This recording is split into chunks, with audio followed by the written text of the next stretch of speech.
ચાલો ધર્મ વિશે જાણીએ. ધર્મ એટલે શું?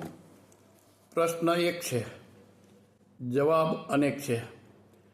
ગાંધીજીએ કહ્યું છે કે મનુષ્ય ધર્મ વગર જીવી શકતો નથી, જીવી શક્યું નથી અને જીવી શકશે પણ નહીં.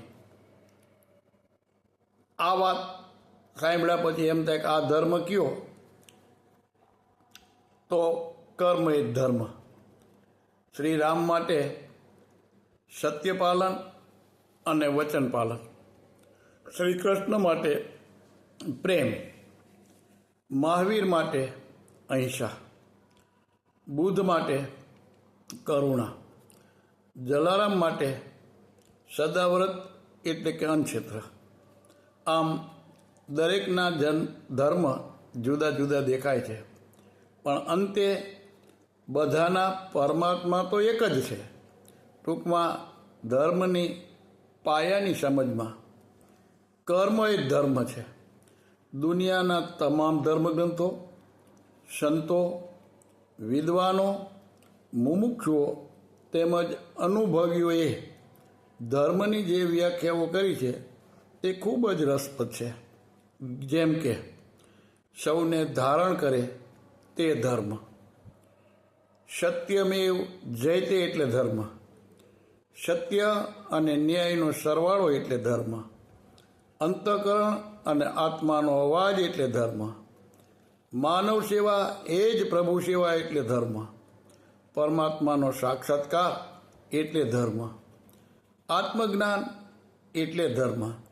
ટૂંકમાં સત્ય, શીલ, સંતોષ, તપ, દયા, દાન, ક્ષમા,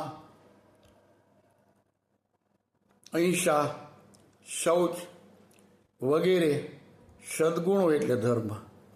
જેમ કે કોઈ પણ ઝાડ પર આવતા તે ઝાડના તમામ ફળો પાકે એટલે તમામનો સ્વાદ એક સરખો હોય છે, તેમ દરેક ધર્મનું લક્ષ્ય તન, મન અને ધનથી પરોપકાર અર્થે નિષ્કામ ભાવે સેવા કરી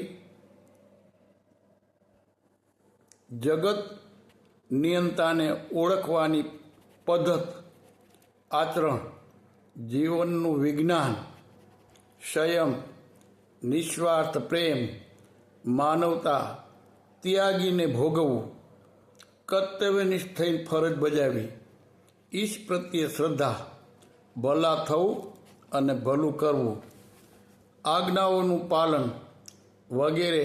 ટૂંકમાં સમગ્ર જીવનનો સાચો મર્મ એટલે ધર્મ.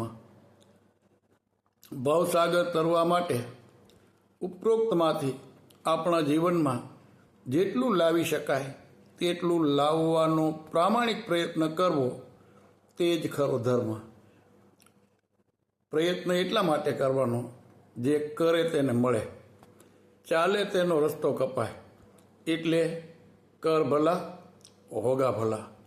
વ્યક્તિનું, ઘરનું, ગામનું, સમાજનું કે રાષ્ટ્રનું ભલું થાય તેવી વાણી, વ્યવહાર અને વર્તન રાખવું એટલે જ ધર્મ હોઈ શકે. પરમાત્મા સૌને આવું ચિંતન મનન કરવાની સમજણ, શક્તિ અને ભાવ અર્પે તેવી પ્રાર્થના. આપ ભલા તો જગ ભલા, સૌનું મંગલ થાવ.